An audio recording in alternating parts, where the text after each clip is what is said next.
The latest procurement tracker report published by the IPPR has unraveled several red flags flying over Namibia's emergency procurement system during the recent COVID-19 state of emergency period. According to Frederico Links, an associate researcher at the IPPR, the report found a series of concerning issues in the procurement landscape, such as short tender periods, which could be an indication that a procurement action using a non-competitive method is being manipulated to favor one supplier.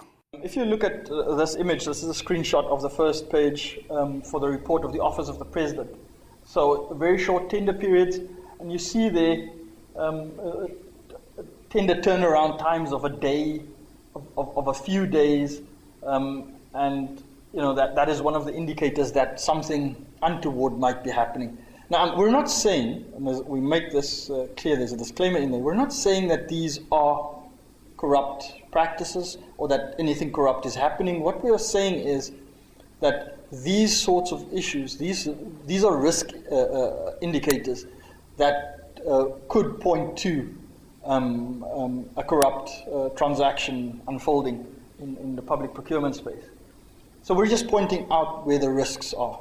Links also reported that most companies awarded state contracts had no company registration information and were awarded these state tenders in non-competitive processes under the guise of state of emergency procurement. If you take a look at the report from the Ministry of Health, you'll see the same thing. I mean, and if you look at the amounts that they are referring to, I mean, these are large amounts of money, and only one entity was invited to submit a bid, and a lot of these, I think almost 60% or 70% of all the first quarter procurements of these nearly 400 procurement actions were through emergency procurement or direct procurement. And as you can see here in the image, just one bidder was invited. Now, the thing about these reports is they're just Excel sheets. It's not really a report. A report would explain why just one bidder was invited, why that specific bidder. What was it about that bidder that set them apart? Why not other bidders?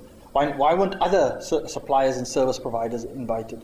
So there's no explanation provided for why this is happening. But you can see there's just one bidder for a lot of these. And if you go through these reports, you'll see this throughout on all of these procurement, first quarter procurement reports.